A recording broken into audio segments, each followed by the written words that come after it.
At my wedding, my father tried to erase my son from the family, calling him a charity case and claiming he wasn't part of our legacy. But what he didn't know was that my late mother had left behind a hidden contract and a letter that changed everything. What happened next turned the entire family against him and gave my son the place he always deserved. My name's Anna, and today I'm getting married. I should be beaming, overflowing with joy, glowing even. But instead, I'm whispering a speech to the mirror, clutching a crumpled note in one hand and my 10-year-old son's fingers in the other. Try again, I said gently. He cleared his throat and whispered, to Mom and Jason, I hope your love lasts forever. Perfect, I whispered back, smiling through the nervous energy bubbling under my skin. His little face lit up like I'd just handed him a treasure map. He believed in this moment. He believed in me. I wanted to stay in that little moment of joy, but the echo of stiff shoes on hardwood reminded me we weren't alone. My father had arrived. He didn't knock. He just walked in like it was his house, because it was. The room chilled a few degrees. My son's fingers tightened around mine. My father's eyes flicked over us. You're not ready, he noted, not asked, not wondered, just judged. As always. I'm practicing, I said. He looked directly at my son but said nothing. Not a nod. Not a glance of acknowledgement. Just clean dismissal. My boy stared at the floor. Jason, the man I was marrying today, had tried to reassure me this morning with the same line he'd been using for weeks. This is our day, not his. I wanted to believe him. I really did. But when your father owns the venue, the wine, the florist, and possibly the mayor's vote of confidence, it never quite feels like it's yours. I'll see you at the ceremony, my father muttered and turned, the door swinging shut behind him with a finality I couldn't ignore. My son looked up at me, puzzled. Does Grandpa not like weddings? I knelt to straighten his bow tie. He likes weddings just fine, sweetheart. He just doesn't like surprises. And you, my precious boy, were the biggest surprise of my life. Jason found us minutes later, me still kneeling on the floor like I'd lost something. He helped me up and kissed my forehead. We'll get through this, he said gently. He doesn't define us. I know, I replied, not entirely sure that was true. Outside, guests trickled in under archways of roses. Laughter filtered through the windows. Someone played something light on the piano. Everything looked perfect. But I felt like I was balancing on the edge of a blade. Your cousin Thomas said he wanted a word, Jason mentioned. Something about your mother's estate? I groaned. Not today. Please, not today. But that was the thing with family. It never waited for the right moment. It just burst in, uninvited, and made itself comfortable. We took our places for the photos. Rows of satin and stiff smiles. My son clung to my skirt. Unsure of where to go, back row, my father said sharply. No, I said, louder than I meant to. He stands with me. A silence fell, brittle and stretched thin. All those polished shoes and matching boutonnieres suddenly had nowhere to look. Jason stepped beside me. Front and center, he said, where he belongs. And for the first time that day, I felt the edge of that blade shift just slightly under my feet. Maybe, just maybe, I wasn't the only one ready to fight. The flowers were blurring. I blinked fast, willing the tears back where they came from. No mascara streaks today. Not now. Not when everyone was watching. Guests milled around the courtyard, champagne flutes in hand, laughter soft and floating above the string quartet's careful harmonies. My veil fluttered slightly in the breeze as if reminding me to keep moving forward. Be graceful, be poised, be everything he expects. Except I wasn't. Not today. My son had run ahead with the other kids, finally unburdened by the tension I carried like a second spine. He wore his little suit with pride, tugging at the lapels like he knew the weight of them. Every now and then, he'd glance back to find me, and I'd smile like I wasn't breaking. Jason slipped up behind me, wrapping an arm around my waist. You okay? I nodded. Lied. Fine. He's having fun, he said, nodding toward my son. Looks proud. He is, I murmured, watching him hand a paper flower to Jason's niece with an exaggerated bow. He's been waiting for this day for months.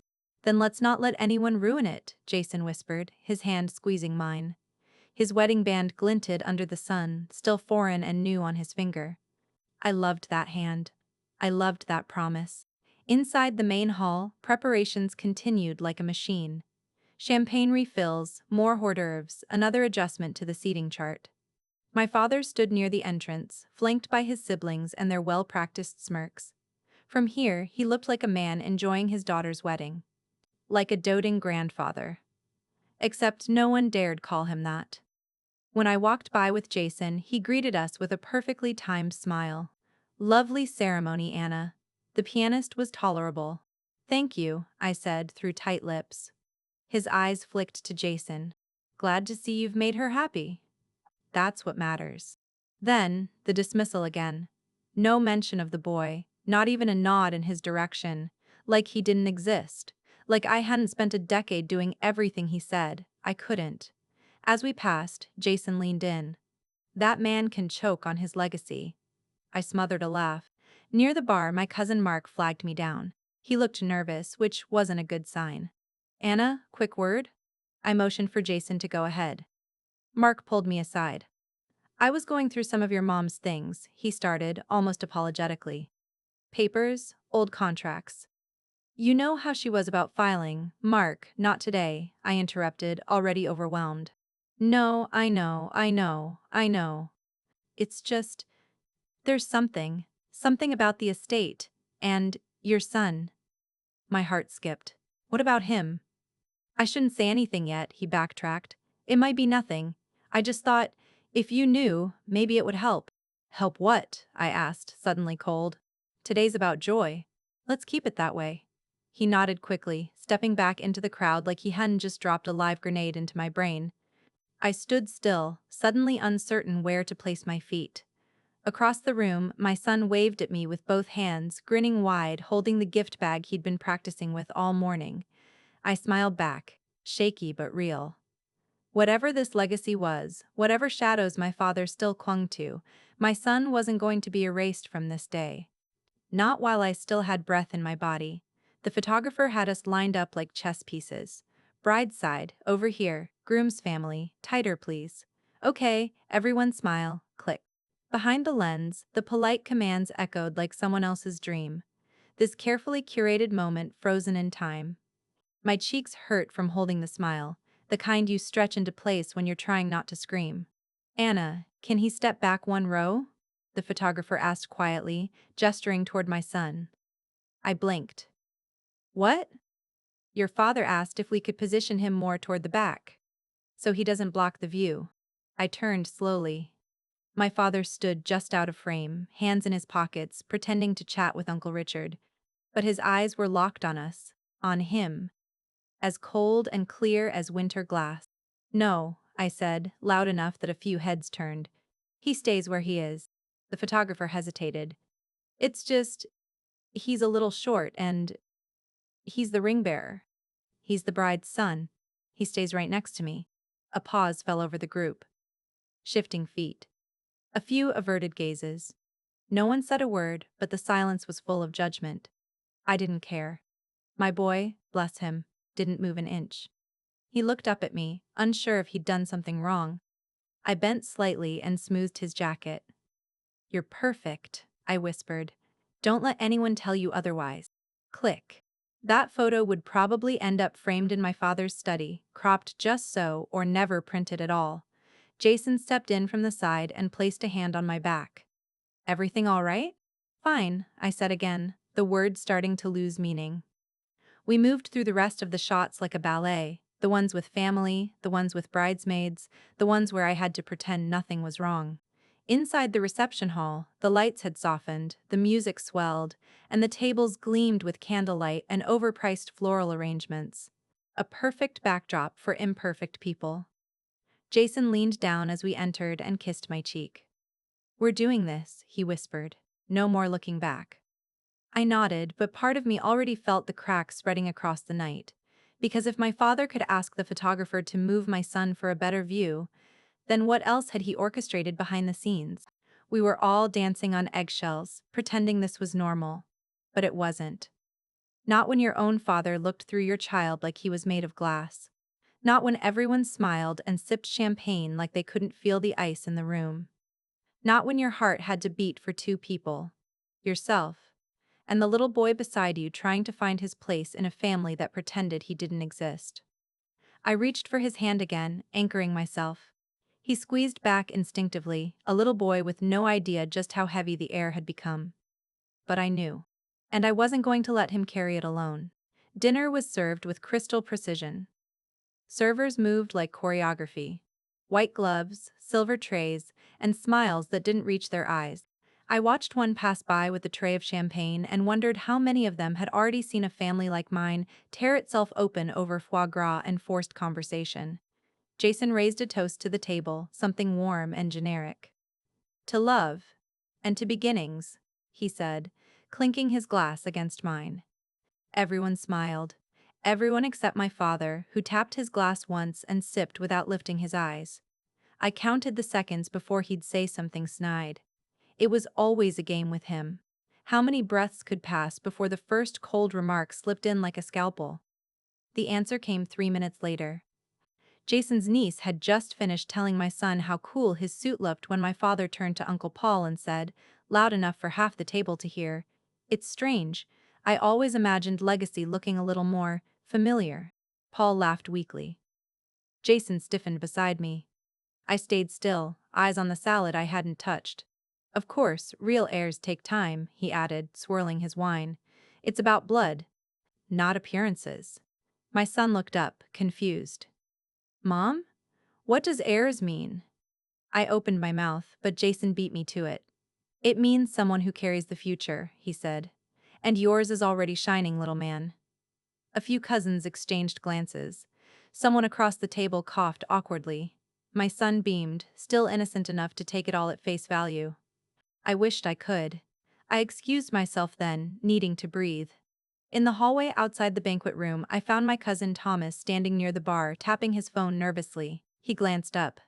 "Anna, you okay?" "No," I said, honestly. "What did you find?" He looked torn, like he'd been waiting for this moment and dreading it all the same.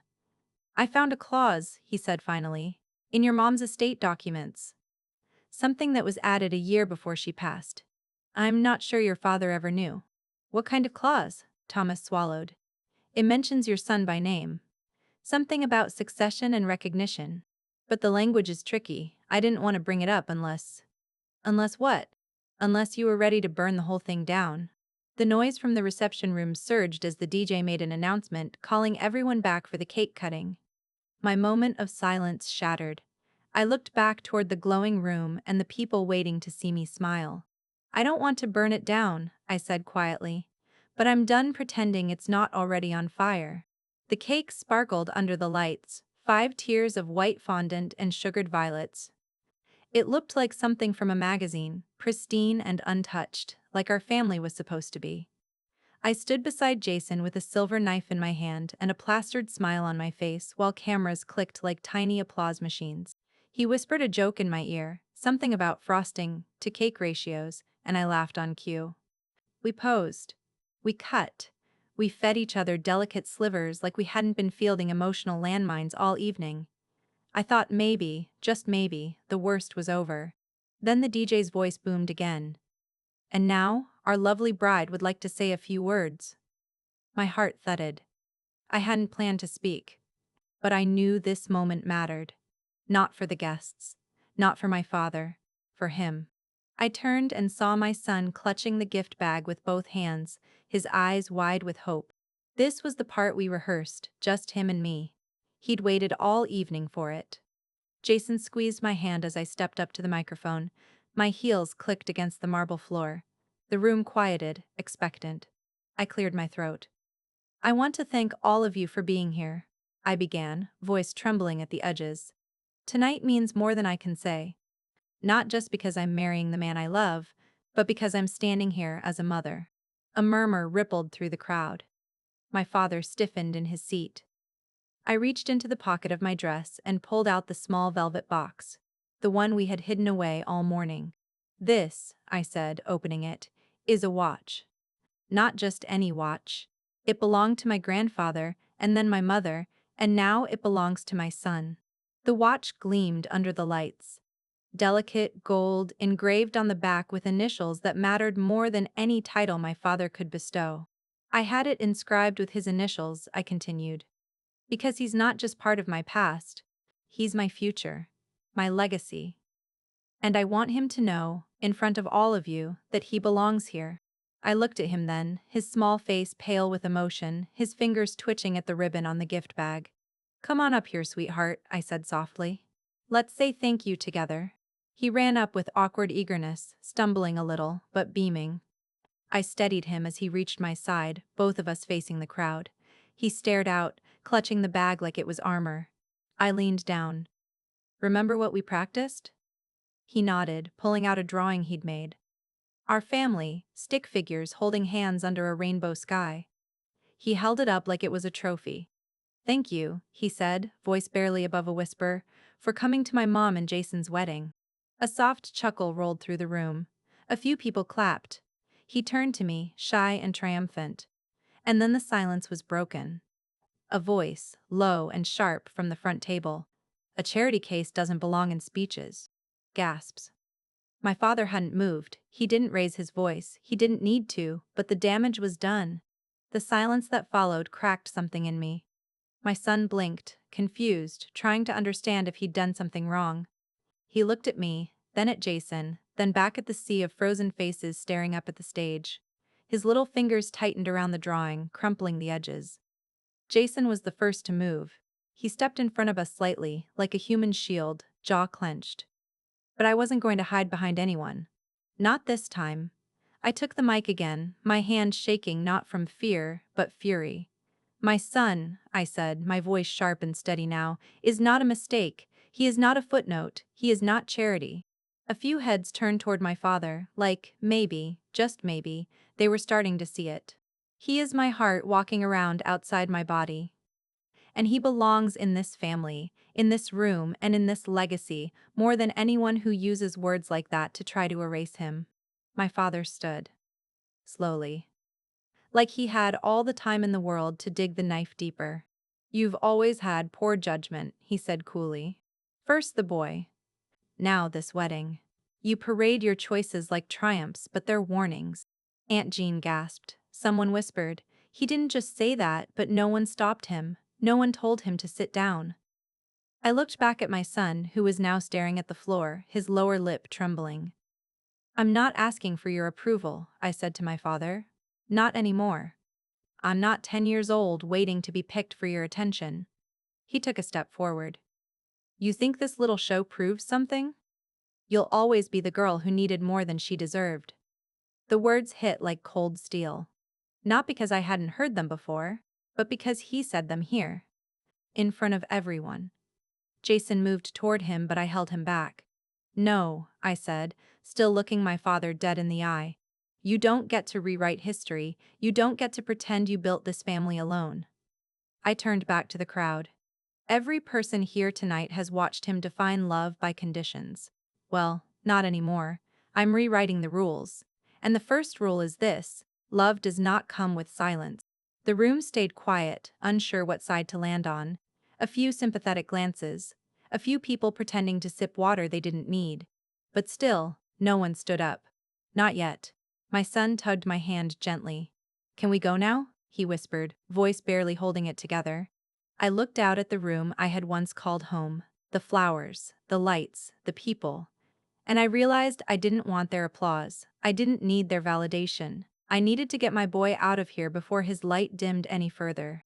Yeah, I said softly, we're done here. We didn't go far.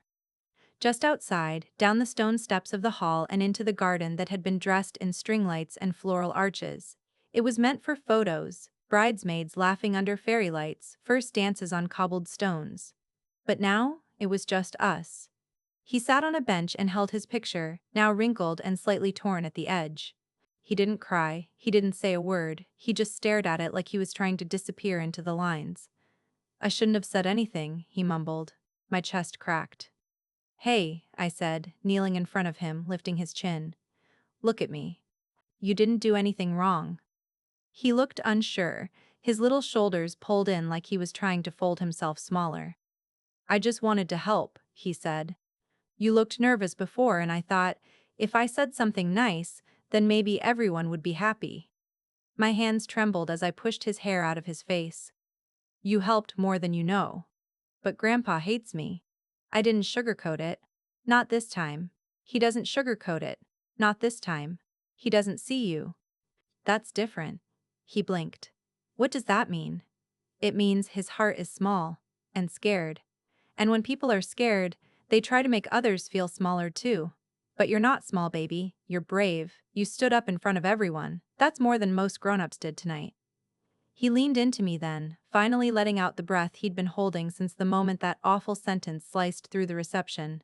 I wrapped my arms around him and held him tight. I didn't care if my dress wrinkled. I didn't care that my hair was falling out of place. The only thing that mattered was making sure he didn't shrink himself for people like my father. Are we going home? He asked, his voice muffled against my shoulder. Soon, I said. I heard footsteps then, fast, then slowing.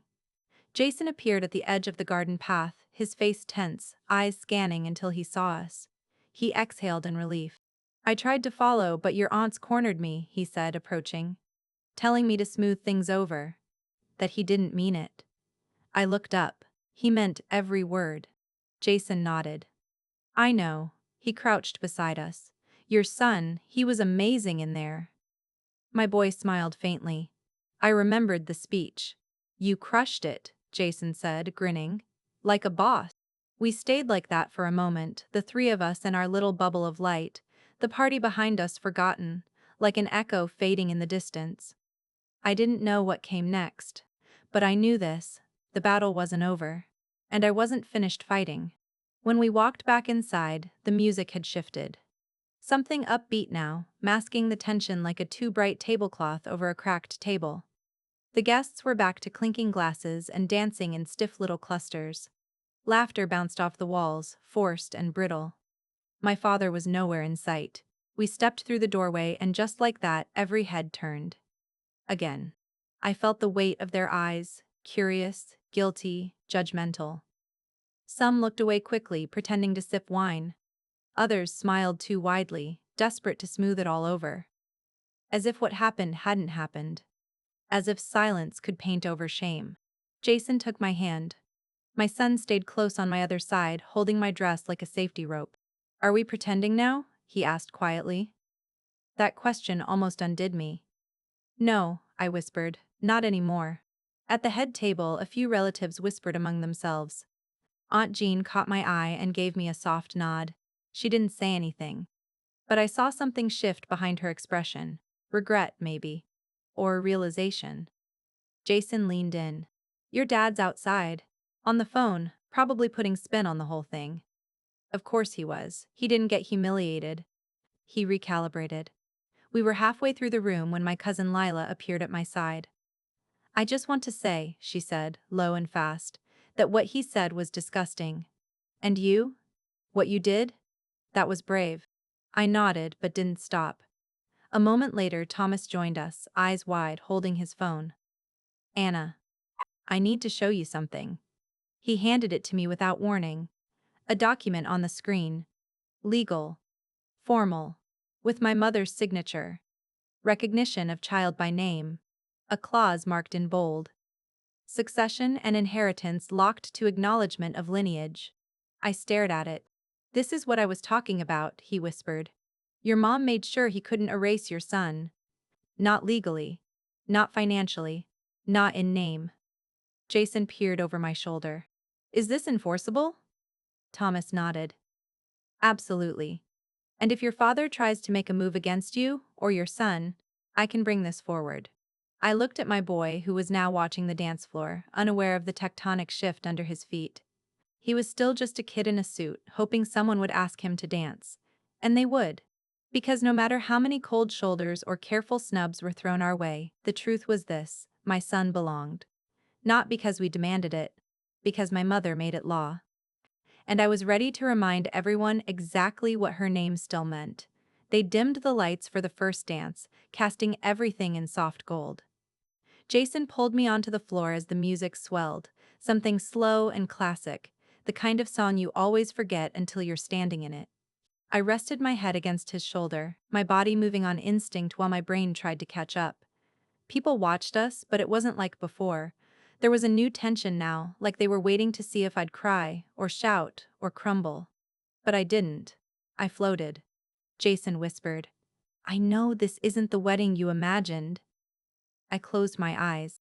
"It's the one we've got." He kissed my temple, and I let myself breathe, just for a second. Just long enough to feel like I was still in control of something. Anything. Then I saw my father. He'd returned, standing near the back with his usual drink in hand, flanked by Uncle Richard and a few of the old guard. His face was unreadable, but I knew that look. He wasn't retreating, he was recalculating, and I knew exactly what was coming. The music faded, and applause followed. Jason leaned in to say something, but I didn't hear it. I was looking at my son. He stood at the edge of the floor, the watch still tucked in his pocket, his little chest rising and falling with careful breaths. And then he walked out onto the floor. Alone. No one invited him. No one announced him. He just walked to the center and looked around, like he thought maybe someone might join him. No one did. Until I stepped forward. "May I have this dance?" I asked, offering my hand. His face lit up like 1,000 chandeliers. We swayed in the middle of the room, him standing on my toes just like he used to when he was small, his arms around my waist, humming along with the music. And that was when it happened. My father stepped forward. Glass raised, voice sharp and ringing across the room. "A touching moment," he said. "But sentiment doesn't make legacy." The music stopped. The crowd froze. Jason moved beside me, ready to react. But I held up a hand. "I'm not done," my father said, taking another step toward us. "Let's not pretend this performance changes the facts. The family name carries weight. Tradition. Blood." He turned toward the crowd. "And with that in mind, I'd like to remind everyone that when it comes to the estate, when it comes to my legacy, only true heirs will have claim." Murmurs. A few nods. A few gasps. No one stopped him. Until someone did. "Thomas." From the side of the room, he stepped up onto a chair, holding up the papers from my mother's estate, voice steady and clear. "Actually," he said, "that's no longer your decision to make." A hush fell over the hall. Thomas stood tall on that chair like it was a witness stand, holding the papers like they were sacred scripture. Every eye turned to him, including my father's, whose mouth twitched in that subtle, dangerous way he always did when his grip slipped. "This," Thomas began, waving the document gently, "is an addendum to the estate of Margaret Caldwell, witnessed and notarized, dated 11 months before her passing. It includes a clause regarding inheritance and family recognition." Someone near the bar muttered. "What clause?" Thomas cleared his throat. "That any descendant of Anna Caldwell, specifically her firstborn child, named in the document, must be recognized legally and socially as part of the Caldwell legacy. Any attempt to exclude him from recognition or inheritance invalidates the primary trust distribution." Gasp. Jason reached for my hand. My son just stood quietly beside me, confused but sensing the shift. My father laughed. "Short. Dry. Dangerous." "You can't be serious," he said. "That document is outdated. Margaret was ill. She didn't know what she was doing." "She was in remission when she signed this," Thomas countered, fully lucid. "And there are 2 witnesses, both independent. Her signature matches the rest of the estate documents." The room started to murmur. Uncles looking to aunts, cousins whispering with narrowed eyes. This wasn't a private dispute anymore. This was a crack in the marble floor they all stood on. "I've never seen that document," my father said, stepping forward, slow and sharp. "And if you think you're going to use some conveniently unearthed clause to leverage my legacy, it's not yours anymore," I said. He froze. I stepped into the center, beside Thomas, taking the paper gently from his hand. My fingers didn't shake. "You made the rules, Dad. You taught us that legacy mattered more than feeling, more than people. You tried to define what counted and what didn't, but this was Mom's voice. And for once, her voice wins." He stared at me, furious and unblinking, his face darkening. "You're making a spectacle," he hissed. "No," I said. "You did that the moment you stood up and tried to erase a child in front of your entire family." My voice didn't waver. "And now they all see you." I turned to the guests. "This boy, my son, is the rightful heir under the terms of the family estate, And more than that, he is loved. He is wanted. And no one, not even a man who spent his life building walls, gets to take that away. The silence that followed wasn't empty, it was power shifting. And I held my son's hand tighter than ever. Clapping started slowly, one pair of hands, then another, then another. It wasn't a standing ovation. Not yet. But it was real. Aunt Jean stood first. Anna's right, she said, voice clear, eyes locked on my father. That boy is family. And it's about damn time we stopped pretending otherwise. Others followed. Uncle Patrick nodded. Jason's brother. Even Lila. The sound of applause filled the room like thunder finally breaking a storm. My father's face didn't change. That was the most terrifying thing. He stood there, perfectly still, like a statue unwilling to crack. But his hands, they trembled. Jason moved beside me again, wrapping his arm around both me and my son. He whispered something I'll never forget. You didn't just defend him. You unmasked the whole room. My son looked up at me. Why is everyone clapping? Because they finally saw you, I whispered. He smiled. Just a little. Just enough to remind me why I did any of this. Thomas stepped down, folding the papers. We'll file this formally on Monday. Your mother's clause overrides any attempt at exclusion. My father turned then, not toward us but toward the nearest door. He didn't speak. He didn't try to salvage the night. He just walked out. A vacuum followed him, a hollow gap where his control had once filled the air. For the first time in my life, I watched that man leave without taking the room with him. And no one followed. Someone adjusted the music. A soft melody picked up again, almost shy. A few couples hesitantly returned to the dance floor, like maybe it was okay to breathe again. Jason bent down to our son. How about that dance now, champ? He nodded, eyes wide, as Jason swept him up and spun him gently into the center of the room. Laughter erupted. Real this time. No tension, no pretending, just joy. I stood still, watching them twirl, that little boy giggling in a way he hadn't since the morning. Free. Light. Whole. And that was when I realized, this wasn't just my wedding anymore, it was the beginning of our family's rewrite. One name at a time. I don't know when I started crying. Maybe it was the way my son clung to Jason's neck, laughing like the world had cracked open and poured out nothing but light. Maybe it was how my guests, began to move again. Not in tension, not in gossip, but in warmth. People were hugging, toasting, even dancing, as if they'd been holding their breath for years, and now, finally, they were allowed to exhale. I sat down for the first time all night. Not at the head table, just a chair by the window, hidden enough to feel safe, close enough to still see him. My boy, the centerpiece of a night they had tried to erase, and now, he was everywhere. Thomas sat beside me, quietly sliding a napkin across the table. You good? I nodded. Just needed a minute. He looked out toward the dance floor. Your mom would have been proud. She knew this day would come, I said, my voice rough. That's why she wrote it. She knew exactly what he'd try to do. Thomas leaned back, exhaling. She saw more than we gave her credit for. I looked at him. Why didn't you show me this sooner? He hesitated. I didn't want to light the fuse unless you were ready to hold the match. Fair. The room had shifted in ways I never imagined. Conversations I thought I'd never hear were happening in whispers around tables. Aunts telling cousins they'd had enough of the silence. Uncles nudging nephews, nodding toward my son like maybe he wasn't invisible after all. And Jason? God. He held our boy like he was always meant to be there. I got up slowly, drawn back into the soft hum of the celebration. People stopped me now, not with pity, not with caution, but with acknowledgement. A hand on the shoulder. A murmured, thank you. Even a hug from someone I hadn't spoken to since high school. The weight I'd carried into this wedding, the ache of knowing I'd have to fight through my own vows, through my own name, was lifting. Jason met me near the bar. You ready? For what? For what's next, he said. And behind him I saw my son.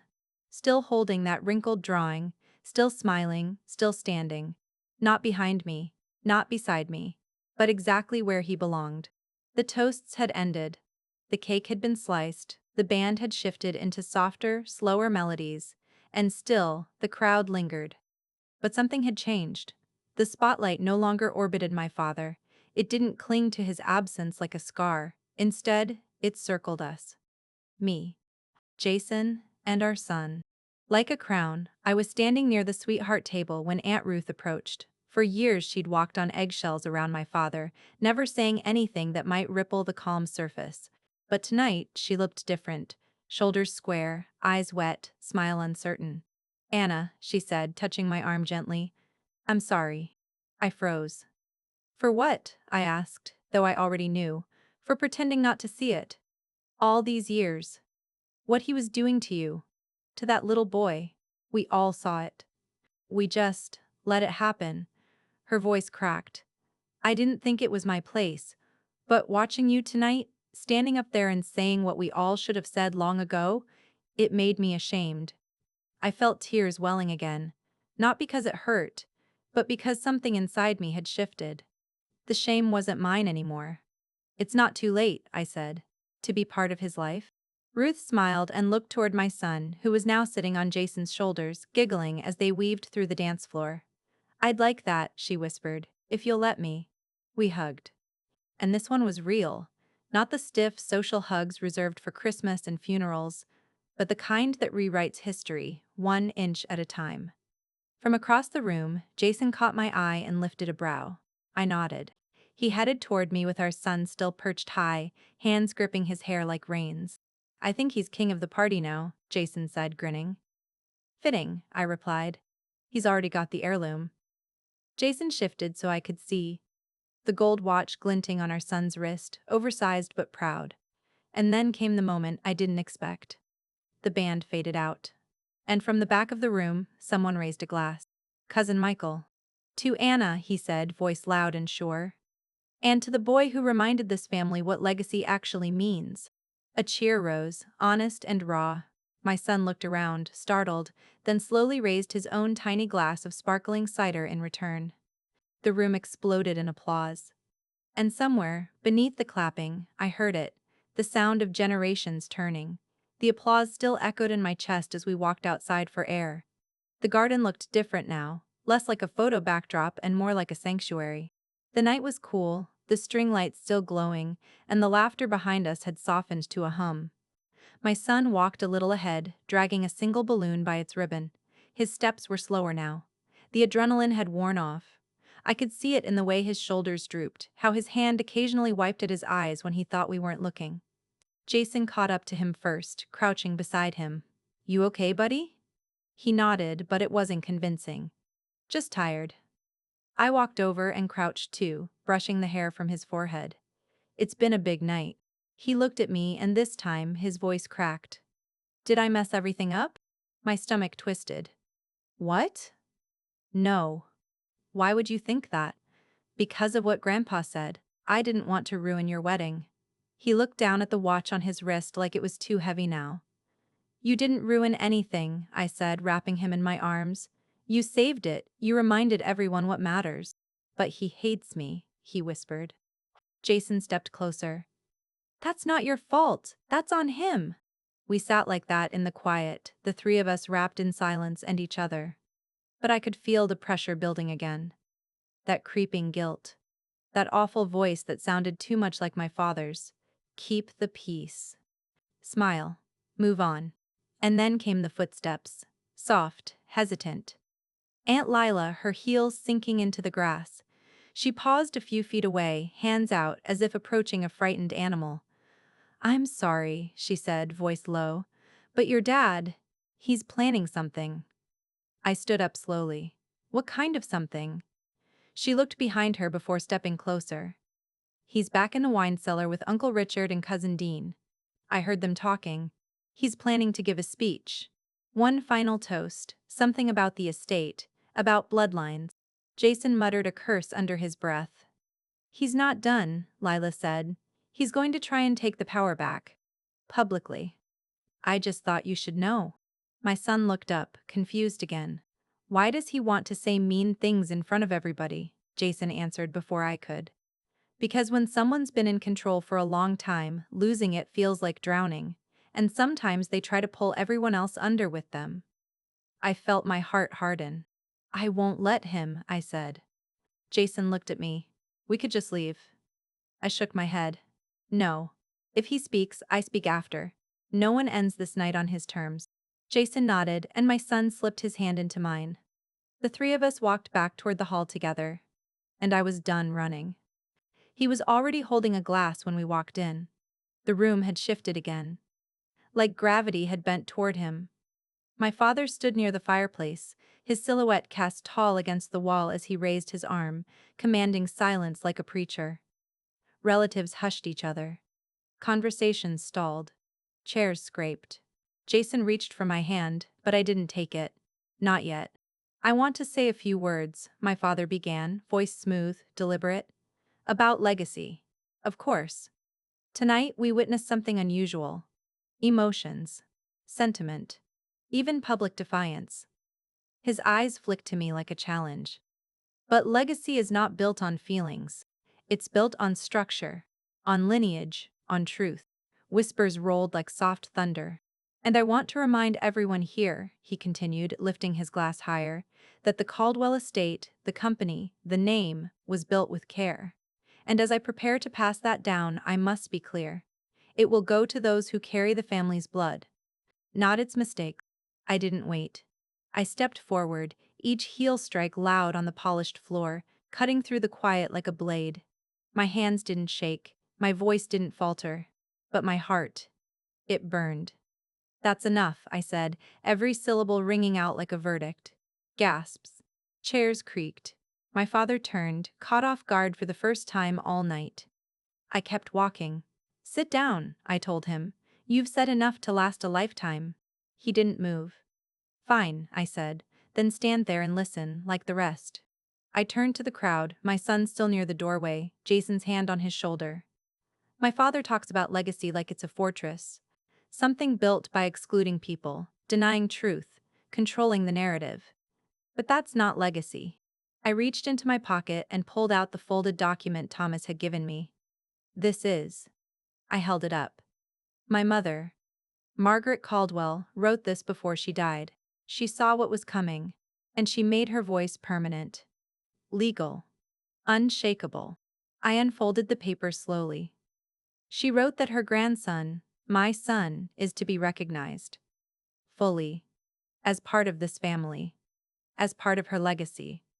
Any attempt to erase him, to deny him, to strip him of name or place, invalidates the very structure my father claims to protect. A ripple of shock moved through the guests. I faced my father again. You tried to humiliate a child to protect your image. You tried to cut him out of the story, but he is the story now. He is the future. And the law agrees. He opened his mouth to speak, but nothing came out. Because this time no one would save him. He wasn't the voice of the family anymore. I was. The silence that followed was different this time. It wasn't awkward. It was reverent. A reckoning. I could see it in their faces, the slow blinking, the quiet shifting, the way people leaned closer like they were witnessing something they hadn't known they needed to see. My father was still standing, glass lowered, lips slightly parted. But there was no fight in his eyes now, just shock, maybe even fear. Because he realized he had nothing left to say. Cousin Dean looked away first, quietly slipping back toward the bar. Then Uncle Richard set his glass down and walked out without a word. One by one, his allies peeled off like wallpaper, finally giving up on old glue. I didn't move. I didn't have to. The power wasn't in my volume or the paper in my hand. It was in the truth that had finally been spoken aloud. The truth they had all tiptoed around for too long. Jason stepped forward, quiet but certain, standing beside me as if he'd been there all along, which, of course, he had. My son followed, eyes wide, clutching the drawing again, though now it looked less like a shield and more like a flag. He reached up, tugging at my dress. Can I say something too? My breath caught. I crouched beside him. Are you sure? He nodded, more confident than I'd ever seen him. Jason handed him the mic. He gripped it with both hands and looked out at the sea of faces. I just want to say, he began, voice small but clear. I'm not scared of you anymore. His words struck deeper than mine ever could. I thought maybe I did something bad. But I didn't. I was just trying to be part of everything. Part of you. But now I know I already am. He held up the watch. Because Grandma said so. And Mom says so. And Jason says so. And I say so. He paused, looked right at my father. You don't have to clap or be nice. But you don't get to make me disappear. The silence broke. Not with clapping, but with movement. Aunt Jean walked straight to my son, knelt down, and kissed his forehead. Then someone else came. And another. Not all. But enough. The wall around my father cracked right there on the ballroom floor. He watched, alone now, as his control dissolved in real time. No grand exit, no thunderous speech, just the quiet terror of being irrelevant. And I didn't feel sorry for him. Not even a little. I thought that would be the end of it. The turning point. The closing arc. But just when I felt the weight beginning to lift, Thomas stepped forward again, papers in hand, this time not folded, but open. Bold. Ready. I wasn't going to do this tonight, he said, voice carrying across the room with a lawyer's trained clarity. But since the topic of inheritance and legitimacy has been dragged into public view, I think it's time we finish this properly. My father turned toward him slowly. You've made your point. No, Thomas said, unflinching. Not yet. He held up the document like a judge about to deliver sentencing. This isn't just a clause, it's a contract. A binding, notarized addendum to the estate that overrides prior discretionary control. Your wife, Anna's mother, left very specific instructions. A ripple passed through the crowd. The kind of shift that happens when truth becomes undeniable. She anticipated resistance, Thomas continued, eyes fixed on my father. She required that, upon Anna's marriage, her firstborn child be formally named and recognized within the Caldwell line in both legal and social terms. Any attempt to deny that results in forfeiture of discretionary inheritance authority. My father's face tightened. Thomas stepped forward, each word sharper than the last. You've spent years controlling the flow of legacy like a faucet, using approval as currency. But this document strips you of that control. He looked at me. It gives Anna, not you, final say on how the estate's legacy continues. Whispers broke like waves. My father tried to speak, but it didn't matter. Thomas wasn't done. Furthermore, he said, pulling a second page from the folder, there's a letter. From Margaret. To be read if this clause was ever challenged. Her words. Her voice. Right now. The room stilled. Thomas unfolded the second page, and in that moment I felt something shift inside me, grief curling into power. He began to read. To my grandson, whom I may never meet, but love all the same, this family is yours, not because of approval, not because of bloodlines penned by men, but because you are the future I dreamed of when I first held my daughter. You are proof that love expands legacy, not threatens it. Gasps. Tears. And then the final line. If anyone dares to exclude you from this family, they exclude me too, and I promise I won't be quiet about it. Silence held like a breath waiting to be released. Then came the crack. My father sat down. Slowly. Quietly. Not in defeat. But in something far more foreign to him. Irrelevance. The silence after Thomas finished reading was heavier than any applause could have been.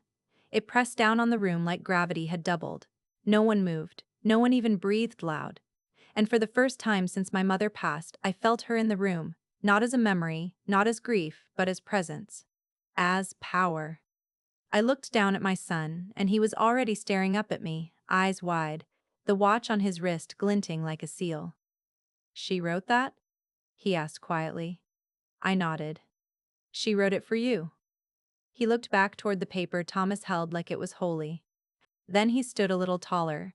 Aunt Jean began to clap, slow, unsure, like she didn't know she was allowed to be the first. Then someone else joined in. Then another. This time, when the applause rolled through the hall, it wasn't polite, it was thunder. People stood. Toasted. Called out my son's name, his real name, without hesitation. No averted eyes, no careful avoidance. Just acceptance, raw and loud. I felt my knees go weak. Jason slipped an arm around my waist, steadying me. You okay? I think I might be, I whispered. for the first time in years. And then it happened. My son stepped forward. No prompting, no rehearsal, just instinct. He raised his hand, small, shy, and waved. And the room cheered. He turned to me, breathless. "They're not mad? They're proud," I said, tears in my throat. "They're finally proud." I watched as cousins who hadn't spoken to me in years bent down to shake his hand, as uncles ruffled his hair, as old family friends asked if they could take a photo with him. This child they once treated like a shadow now stood center stage, bathed in light that wasn't borrowed, but earned. Jason leaned in. "Your mom didn't just save the legacy. She passed it to the right person." I reached into my dress pocket and pulled out the velvet box again. The watch had been his all along, but I hadn't truly given it yet. I knelt down, opening it slowly, the gold glinting like it understood the gravity of the moment. "Let me put it on properly this time," I said. He nodded, holding out his wrist. I fastened the watch, tight enough to stay, loose enough to grow. "Does it mean I'm really part of the family now?" he whispered. I smiled, kissed his forehead. "You always were." The music picked up again, soft jazz, smooth and celebratory. But the real rhythm in the room was the laughter. Not forced, not hollow, real. People surrounded us now, not like they were curious, not like they were picking sides, but like they were finally showing up. Like they had finally chosen. Aunt Jean brought him a slice of cake herself.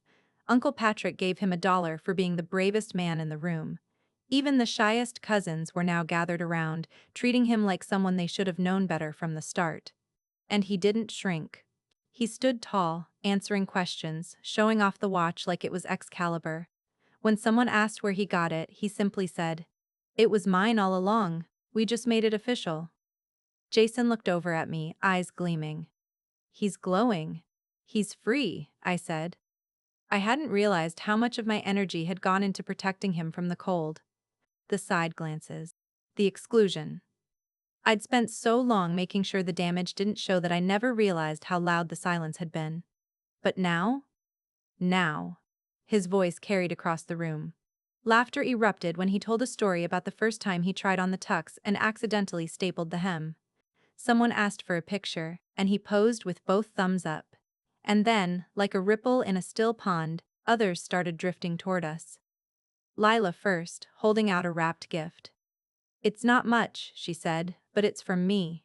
And it's for him. Not as a gesture. Just as family."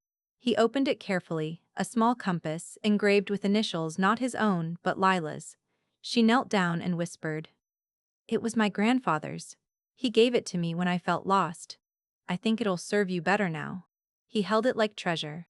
Then came Ruth, then Marcus, then people I barely remembered from family reunions years ago, all stepping forward, not to apologize, not to repair the past, but to build something new.